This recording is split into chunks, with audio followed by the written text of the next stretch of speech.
வஞ்சகமான இருதயம்.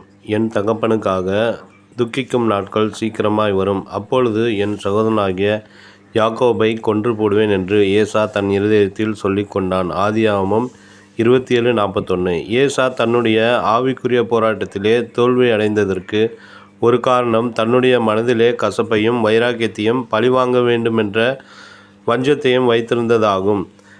நீ பலிபீடத்தில் உன் காணிக்கையை செலுத்த வந்து உன் பேரில் உன் சகோதரனுக்கு குறை உண்டென்று அங்கே நினைவு கூறுவாயாகில் அங்கேதானே பலிபீடத்தின் முன் உன் காணிக்கையை வைத்துவிட்டு போய் முன்பு உன் சகோதரனோடே ஒப்புரவாகி பின்பு வந்து உன் காணிக்கையை செலுத்து. மத்தேயு 5:23-24. ஒருவனும் தேவனுடைய கிருபையை இழந்து போகாதபடிக்கும் யாதொரு கசப்பான வேர் முளைத்தெழும்பி கலக்கமுண்டாக்குகிறதினால் அநேகர் தீட்டுப்படாதபடிக்கும் ஒருவனும் வேசி கள்ளனாகவும் ஒருவேளை போஜனத்துக்காக தன் சேஷ்டபுத்திர பாகத்தை விற்று போட்ட ஏசாவைப் போல சீர்கெட்டவனாகவும் இராதபடிக்கு எச்சரிக்கையாயிருங்கள். எபிரேயர் 12:15-16. எவ்வளவுதான் ஏசா கர்த்தரை புறக்கணித்த போதிலும் கர்த்தரோ நீண்டகாலம் ஏசாவுக்கும் அவன் சந்ததிக்கும் இரக்கம் பாராட்டி கொண்டே இருந்தார். இஸ்ரவேலரிடம் கர்த்தர் ஏசாவின் வம்சமான ஏதோமியரை அருவருக்க வேண்டாம், அவன் உன் சகோதரன், உபாகமம் 23:7 என்று அன்பாய் சொன்னார்.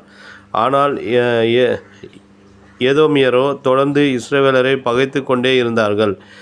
இஸ்ரவேல் புத்திரர் கானானுக்கு போகும்போது ஏதோம் தேசத்தின் வழியாக போவதற்கு உத்தரவு கேட்டார்கள்.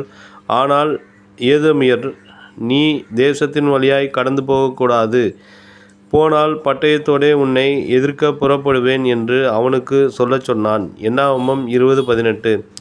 யோரேதின் வம்சத்தை ஆராய்ந்து பார்க்கும்போது அவன் தகப்பன் ஏசாவின் வழியில் வந்த ஏதோமியன் என்பதை அறியலாம். இயேசு பிறந்த செய்தியை கேட்டபோது அதன் சகல எல்லைகளிலும் இருந்து 2 வயதுக்குட்பட்ட எல்லா ஆண் பிள்ளைகளையும் ஏரோது கொலை செய்தான்.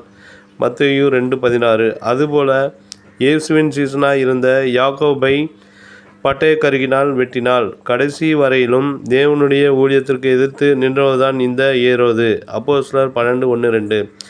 ஏசாவின் சந்ததியின் மேல் கர்த்தருடைய பயங்கரமான சாபம் வந்தது. அவர்கள் கடைசி வரை கர்த்தரண்டை திரும்பவே இல்லை, மனசாபப்படவும் இல்லை, மனம் திரும்பவும் இல்லை. ஆகவே கர்த்தர் ஏசாவின் சந்ததியை பூமியில் இராதபடிக்கு அழித்தார். இன்றைக்கும் உலகத்தில் ஏசாவின் சந்ததியை காணோம். தேவ பிள்ளைகளே, உங்களுக்கு அப்படிப்பட்ட இருதயம் இருக்குமானால் இன்றே மனம் திரும்பி கர்த்தரிடத்தில் வாருங்கள். புதிய இருதயத்தோடு புதிய ஆண்டுக்குள் பிரவேசியுங்கள். நினைவிற்கு, வருத்தப்பட்டு பாரம் சுமக்கிறவர்களே, நீங்கள் எல்லோரும் என்னிடத்தில் வாருங்கள், நான் உங்களுக்கு இளைப்பாறுதல் தருவேன். மத்தேயு 11:28.